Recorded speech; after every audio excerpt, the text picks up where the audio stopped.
testify. So they testified in front of Congress, and they just Victims. yes, and I haven't seen it. I haven't seen it, so I thought we could watch it real fast. Oh, really? Is that so, Mazordi? This was the woman who was shot 5 times, and they said, "Do something, bitch." Okay, good. We'll take a look at this, right? We will take a look at this, right? Everyone excited? Everyone excited? Ready for this, Dad? No, I'm not excited because it should never have happened. But anyway, go Correct, ahead. Dad, but I'm a jester. We got to be sarcastic, right? Got to be sarcastic. Come on, Dad. Come on. You got to play the bit. You got to play the bit. Okay, Makes I'm just me kidding. angry. I know. I'm just joking. You can be angry if you want. Everyone ready? Let's go. As I struggle every day with the physical pain and the suffering. I cannot close my hand yet to hold the pen. Whoa, whoa, whoa, whoa, I try whoa, to stop. play with Whoa, the whoa, whoa, children whoa, what? at my school. She has an accent. She's not an American. Bad Bunny is not an American. Oh my God. Why are they letting her testify in front of an American institution? Thank you. Yeah, Meowzo, you might want to clip that. Okay, just kidding. All right. I'm joking. Yeah, we know you're joking. Okay, so, Loiso, no, of course it doesn't matter, Loiso. It does not matter at all. Loiso said, I just wonder if this whole Congress circus even matters at this point, given that the Dems. Oh, of course, it doesn't matter at all, Loiso. The only reason it matters is that I want to hear her testimony because she has some things to say. Will this hearing do anything? No, not at all. But at least it'll inform us what she went through. Okay. School. And I am in a significant pain as I attempt to do things I was easily able to do before October 4.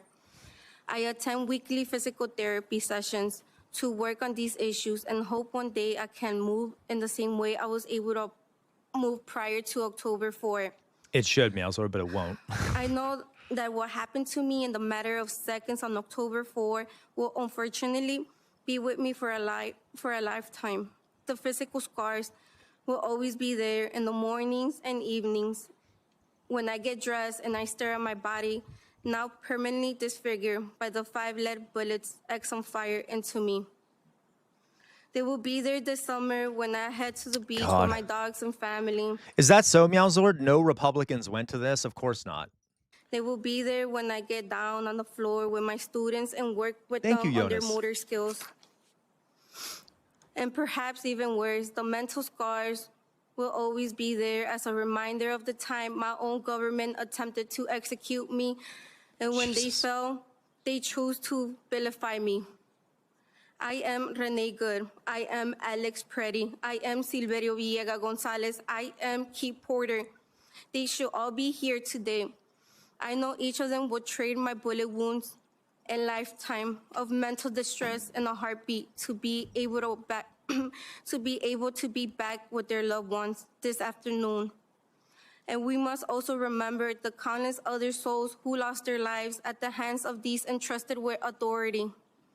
I know that by being a survivor, it is my duty to be here today to let you elected officials know what is happening on the streets of our country, because silence is no longer an option. This needs to stop now. I hate to say this, guys. It doesn't matter. No one's gonna. Can I say something? Well, let me finish. So that, like, the fact that there aren't more people out angry is like so infuriating to me. Like, we've gotten, we're well beyond the point where everyone should be screaming about this. And there are some people screaming about it, and there are more and more people every time one of these things happen. But like, I'm very frustrated. Okay. Because how many times are we going to hear people like her say these things before we do something?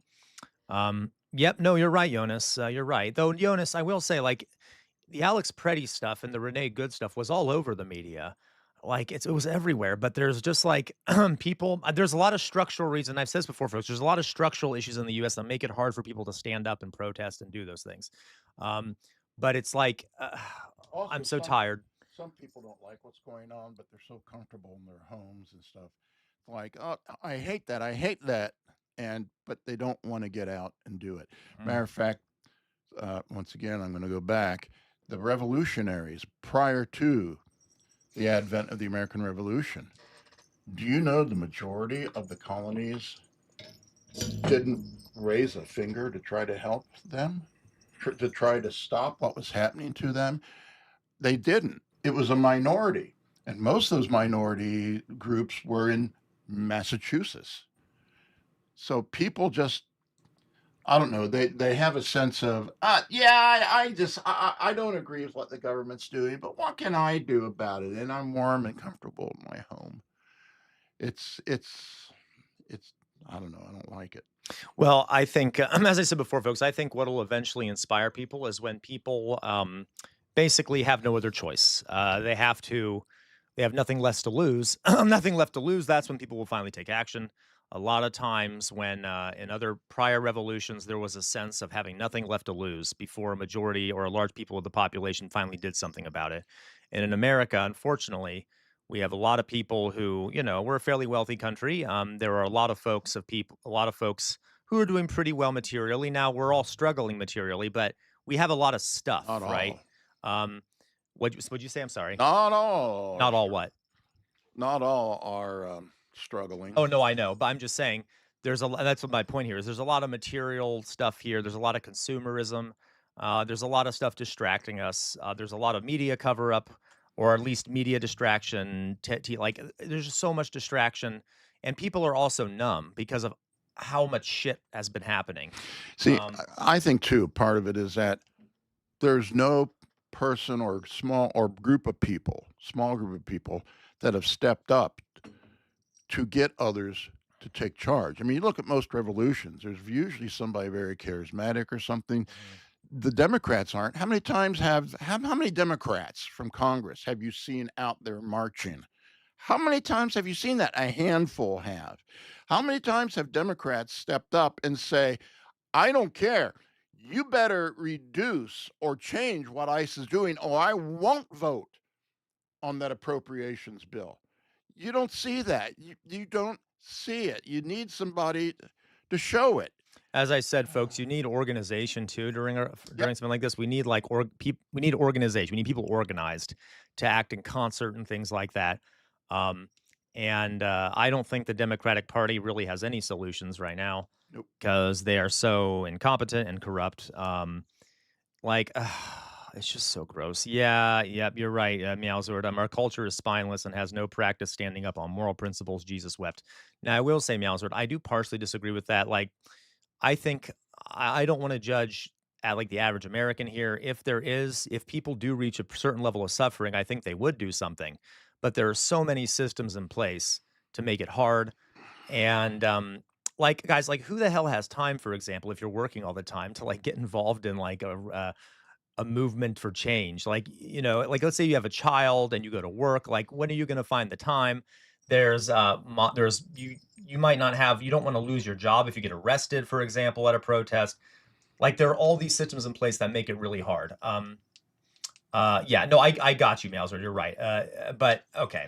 You got to find your something that you can do. I mean, once again, going back to previous, before the American Revolution, there were people, merchants, who hated what the British were doing to them, what London was doing to them, and that led to the on one issue they spoke up and spoke loudly by dumping all that tea into the harbor. Mm-hmm. I don't want to pay that tax on that tea. I don't Yeah. want it to be forced on me. You have people like John Adams, who really was loud about it. He used his legal abilities as a lawyer to Yeah. show things. Now, TJ, I get where you're coming from. I do slightly disagree with you, TJ, and we can disagree on this. TJ says no one told the average American to not at least vote correctly. TJ, the majority of Americans didn't even vote. You have to understand, we have a system here where we are forced to choose between two parties, neither one which looks out for the interest of us. Okay. And so people had a choice. They could vote for Kamala Harris or they could vote for Donald Trump. And unfortunately, the Democratic Party refuses to offer anything significant in the way of change. So a lot of people have a lot of people. What's the inspiration for them to vote for Kamala Harris? Trump gives the illusion that he is trying to change the establishment. Okay, he gives that illusion. He gives that illusion. He doesn't. but he appears he always was like, "I'm gonna drain the swamp, I'm gonna go against the elites." He presented that as an option. It was not true. He is an elite. Yeah, and then on top of that, we don't even get a day off to vote in this country. Like, there are so many barriers to people even voting anymore. The Republicans have put up tons of barriers. There's gerrymandering, which makes it so that, okay, at the Electoral College, it's not as simple as I am not defending people who ended up voting for Trump. My point is, though, is that there are so many barriers. We're not a democracy, TJ. It doesn't honestly really matter like our votes don't really matter that much. I got to tell you, they don't. We have, and that's not to say people shouldn't go out and vote, but like it's not a real democracy. I can guarantee you that, like, okay, well, it's a big problem. And if you actually look at statistics and stuff, the majority of Americans, for example, don't support what Israel's doing in Gaza. The majority of Americans want universal health care coverage. We're never going to get it, though.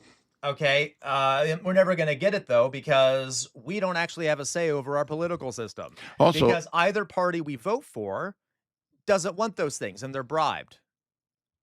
yes. And also, too, a little thing here. If you ever look at the statistics on the number of people, percentage of people that vote, most elections, and it gets worse as you go down to state elections and local elections, don't even bother to vote. And to tell them, you need to vote, that's, I don't know. Yeah. Like, And, why though? You see what I mean? Like, I know what you mean. Like, it's hard to convince people if there's nothing for them to vote for, right. right? Like, uh, okay. I'm sorry, TJ. What do you mean? You said fair, but people should have had the same thoughts. What are you referring to there, TJ? Um, so TJ, this is my. Uh, here's the thing, TJ. Like, I know I'm an American. I'm not saying this because I'm an American, but we shouldn't necessarily blame uh the working class Americans. They are massively suffering. Neither party works for them. There's tons of propaganda and things like that. And it's not like Americans are especially evil or bad people compared to the rest of the world. They're human beings. Mhm. And there are so many horrific systems in place that make it, we don't have a democracy. Okay. We have a real democracy. It's an oligarchy. So I don't know. I just feel like, uh, TJ, so in American history, right? Do you know what voting for a third party does historically? It empowers the party that you like the least. Every time there has been a third party run, that has taken away votes from one of the other two parties, which almost always results in the party that is the worst coming to power. Okay?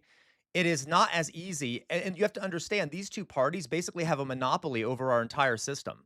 It is not as easy as just voting for a third party. For example, TJ, what would happen if, let's say, the Green Party, which does exist in the US, if a bunch of people who originally voted Democrat started voting Green Party? What would happen is that vote would then be split between the Democrats and the Greens, and we have a winner take all system. So who would take everything? The Republicans. So, like Jill Stein, for example, who was part of the Green Party, got a small percentage of all the votes, but a lot of votes, which took away votes from the Democrats, which then allowed the Republicans to take over. Like, it's a very difficult problem to solve. It's not as easy as just like vote for a third party. It's also the issue here is that third parties barely have a voice. They don't have the money that the other two parties have. They don't have the membership. They don't have the media access because everything is so corrupt. So like, it's a big problem. Now, I also want to point out there have been times where a third party has actually won, but we're not talking necessarily on the national level. You know, governorships and so forth. The Progressive Party back in the late 1800s, early 1900s. La Follette, I think, was one of them. And it just was one of those things that the people in that state got so fed up with what was going on was, you know, I'm voting for this guy because he's not a part of either party and won. Now, the bright spot is, I guess, what happened was that the other two established parties saw what was happening because it started happening a little bit more often. They became a little nervous and they started to embrace some of the reform that the progressives were embracing, and it kind of shocked a lot of people. But then what did that cause?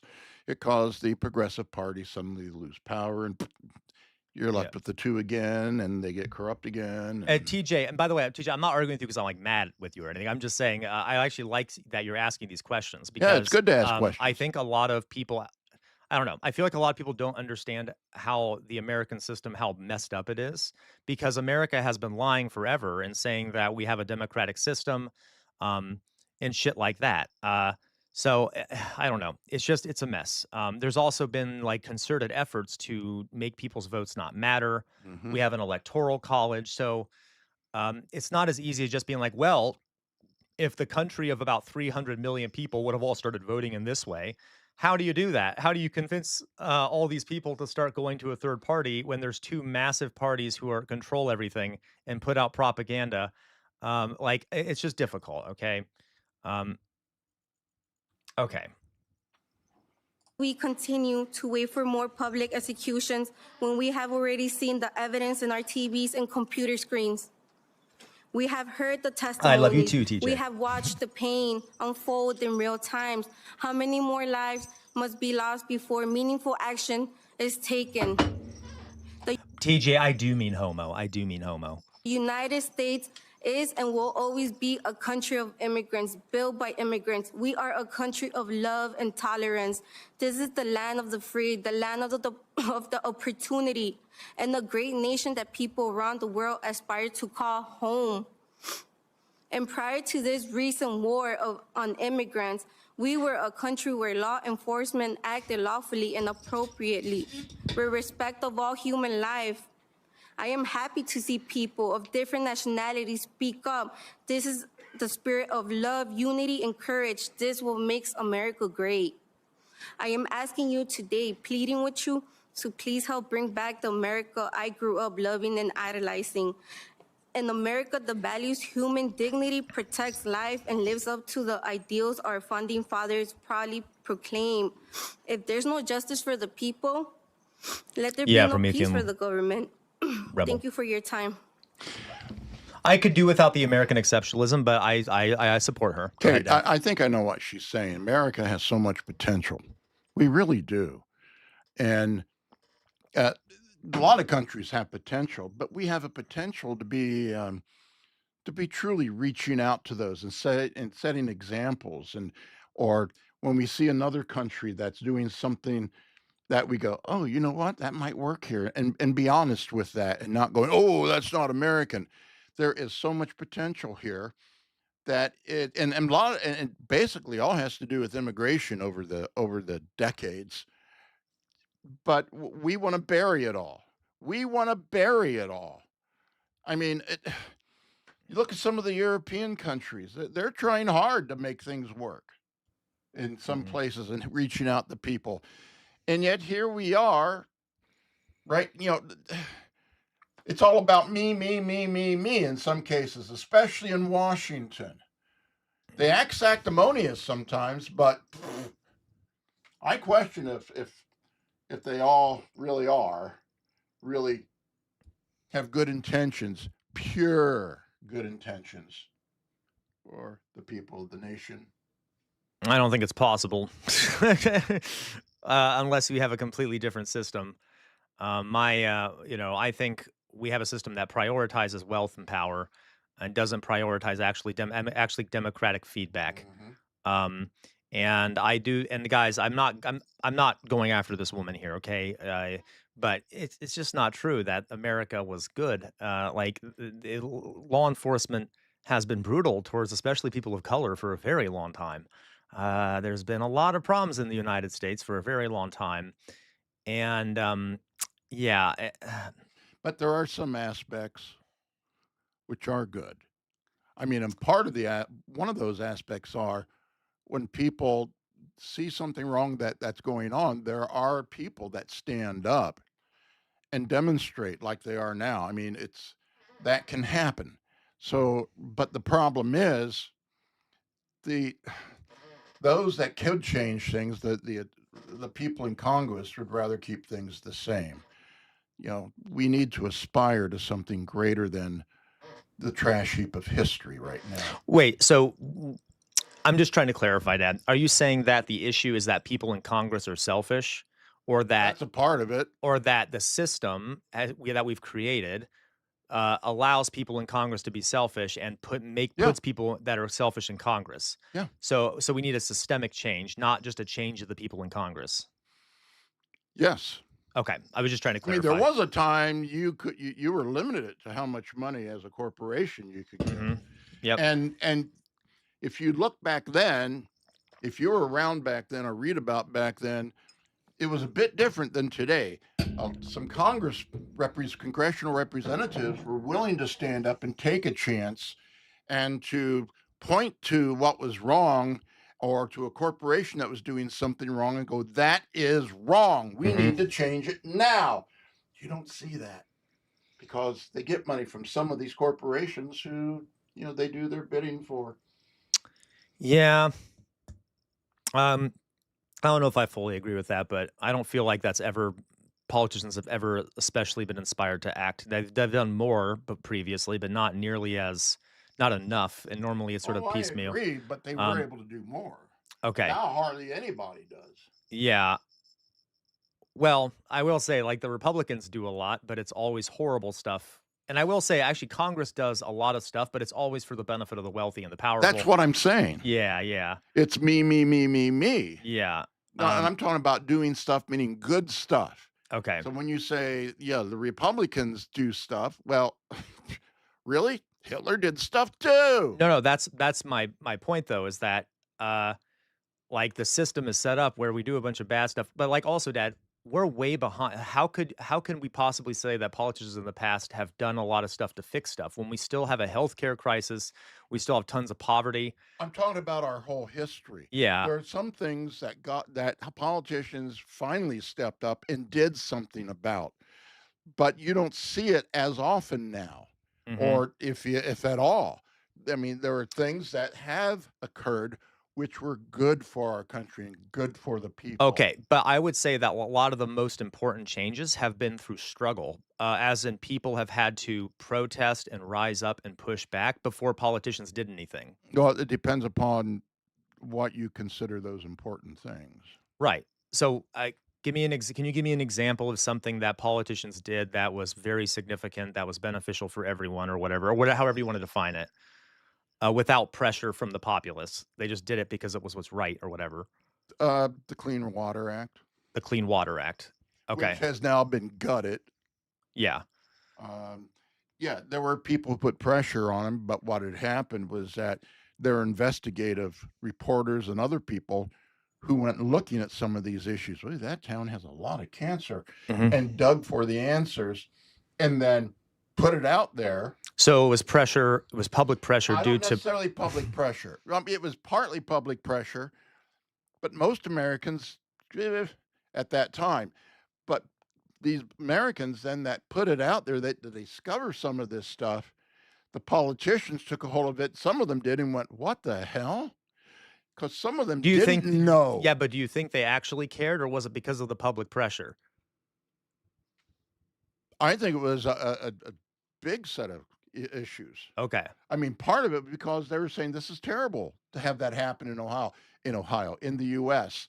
And it's the whole Clean Water Act wasn't getting near the attention in the public, and most public really didn't care at first about, well, what's wrong with our waters? They look clean to me, and gee, this, that, and the other. And yet, even with less attention on that back then, there was change because there were some people in Congress who listened, subpoenaed some of these people that were dirtying up the water and going, what the hell? There are no regulations. So we're going to start regulating this. And there's a lot more upheaval today, and they still haven't done anything. Okay. All right, guys, let's keep going here. Hello, Rokusho, who says half the people don't even know about the Battle of Blair Mountain and think you are referencing a Disney movie. Correct. People got in firefights. Yep. Absolutely, Rokusho. We talked about it once. Yep. I'll maybe do another presentation about the Battle of Blair Mountain soon. I did it a while back when I started streaming, but also cool that event. whole Tulsa. The Tulsa race riot. Yeah, you don't hear about that one either. Yep. Okay, guys, let's continue this. Good God, help us. Thank you, Ms. Martinez, Ms. Rahman. And I'm going to suggest to the witnesses that we stay to 5 minutes because we're running a little bit behind. Thank you. Boy, will be running behind. That was sarcastic. Thank you, members, for taking time to be here today, and thank you, staff, for making this happen. My name is Aliya Rahman. Real fast, sorry. Right, weird amorphous blob. I wonder why history classes don't teach about the labor wars. I did. Yes, we did, but I know a lot of folks do not, right? The Tulsa Wall Street riots, I did. Yeah. And I am a resident of South Minneapolis. I'm a Bangladeshi American, born in northern Wisconsin, and I'm a disabled person with autism and a traumatic brain injury. Not all autistic brains do this, but mine fixates on sounds, numbers, and patterns. And while what the world saw happen to me exactly 3 weeks ago today on video was a terrible violation, it is still nothing compared to the horrific practices I saw inside the Whipple Center. So I am here today with a duty to the people who have not had the privilege of coming home, and I offer this data because these practices must end now. On January 13th, on the way to my 39th appointment at Hennepin County's Traumatic Brain Injury Center, I encountered a traffic jam caused by ICE vehicles and no signs indicating how to get around it. I had not wanted to pull into a blocked, chaotic intersection, but verbally agreed to do so and rolled down my window after an agent yelled, "Move! I will break your effing window!" By the way, I love her voice. I just wanted to throw that out there. I love her voice. She has a very sexy voice. Okay? Oh, She does have a really? I don't care. She has a sexy voice. She does have a sexy voice, though. Doesn't she, guys? Am I wrong? No, It's it's first just instruction. What's wrong with that, Dad? you're taking something that's damn serious and Oh, Dad, it's a joke. sexy It's a voice. joke. Calm down, dear Lord. It's a joke. and you're gay too. I am gay. That's what's funny, okay? Agents on all sides of my vehicle yelled conflicting threats and instructions that I could not process while watching for pedestrians. Then the glass of the passenger side window flew across my face. I yelled, "I'm disabled," at the hands grabbing at me, and an agent said, I've "Too heard of this, late." yeah. I felt Yeah, I said immersed this. in a pattern, and I thought of Genoa Donald, an autistic black man Thank you, Promethean killed by Rebel. police during a traffic stop in 2021. I remembered Mr. Sliberio Gonzalez, who was killed by ICE in his vehicle last year. An agent pulled a large combat knife in front of my face, which I thought was for cutting me, Oh, dear and God. later learned was used to cut off my seatbelt. Shooting pain went through my head, neck, and wrists when I hit the ground face first and people leaned on my back. I felt the pattern, and I thought of Mr. George Floyd, who was killed 4 blocks away.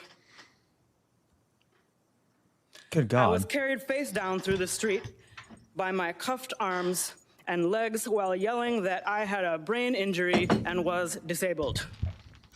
I now cannot lift my arms normally.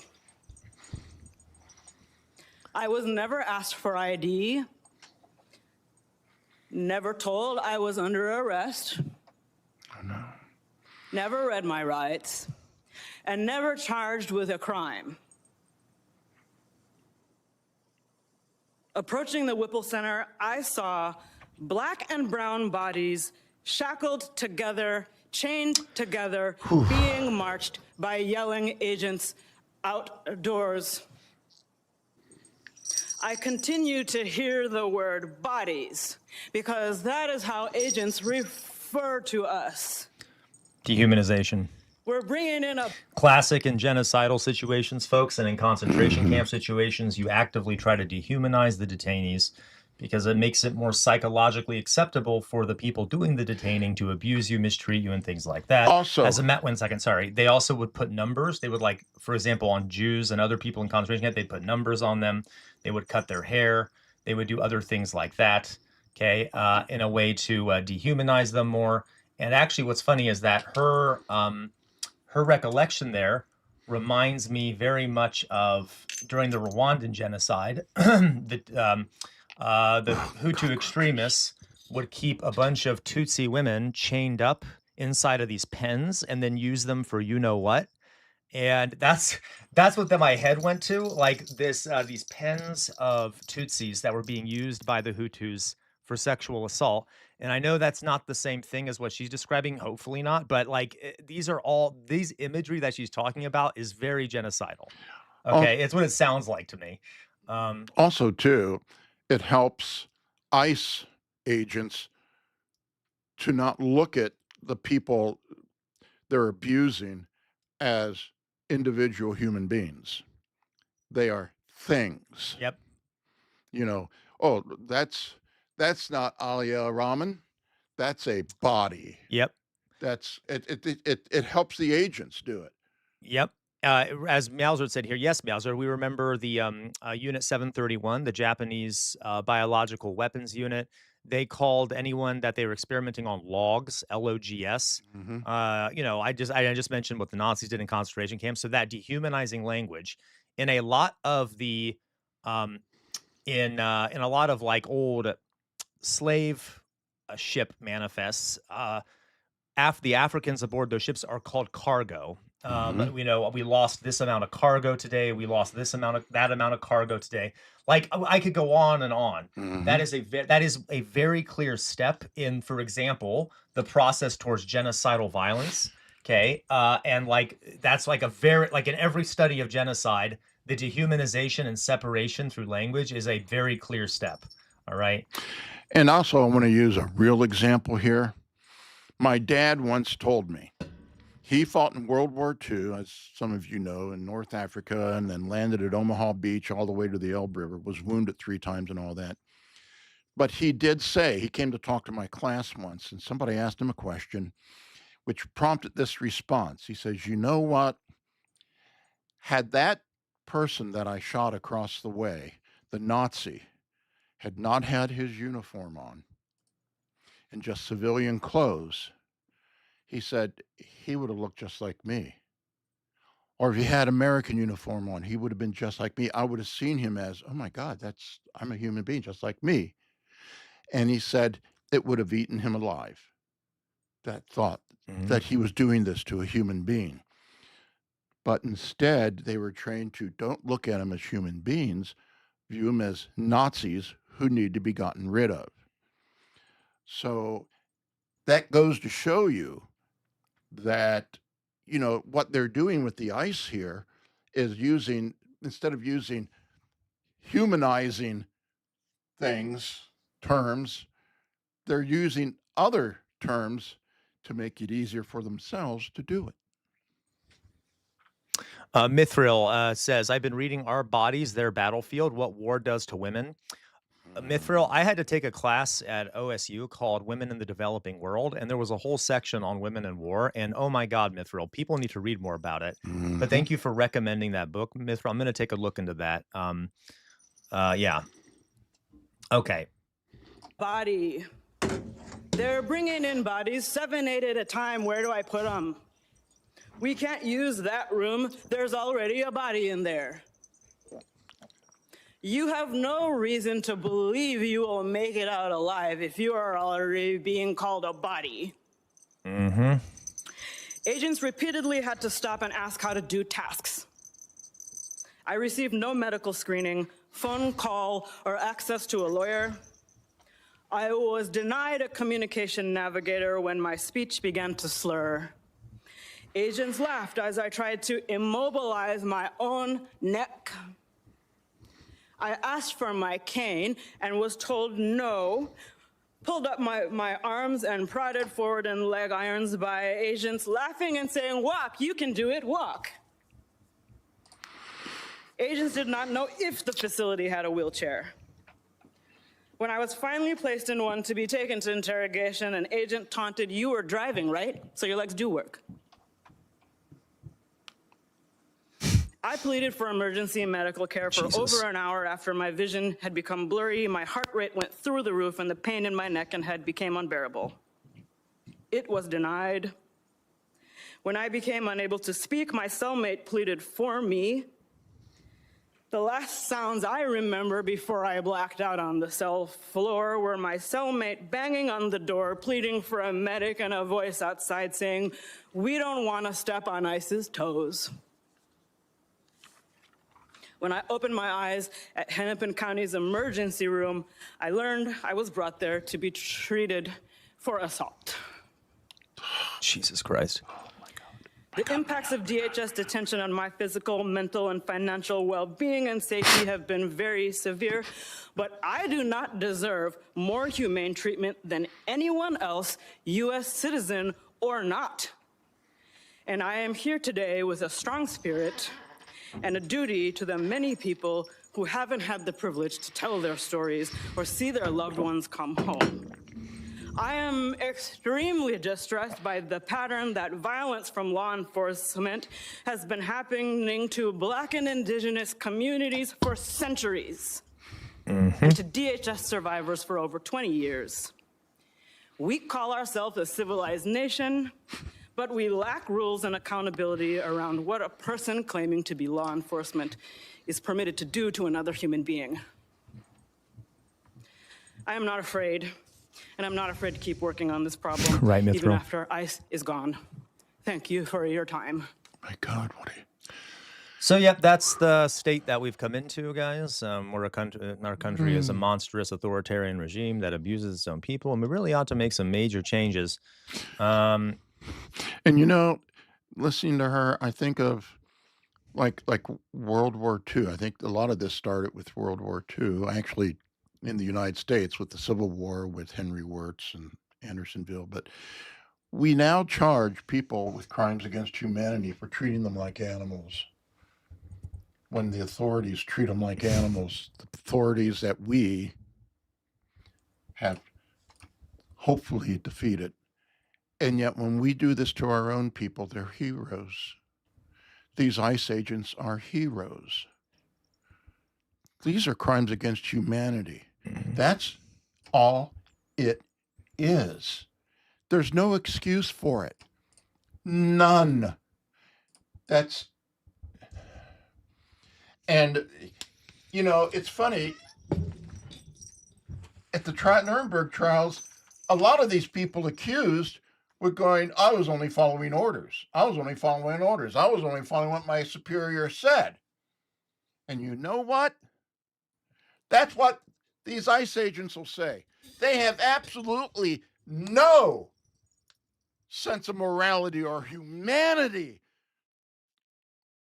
against the people they're going against. And I've actually heard them say on some of this stuff that's recorded, "Well, we're here because my superior said there's a person here we need to pick up." I'm doing what my superiors tell me to do. That makes it okay. You're a bunch of thieving criminals, murderers. Period. No excuse. I better calm down now, Yes, indeed. because if I fall over and clutch my chest, my son will look at me and go, "Yeah, right." Yeah, Bright Love, you're right. We're like that's like it's like stage 8 or 9 or whatever it may be. Yeah, it's quite horrific. Quite horrific.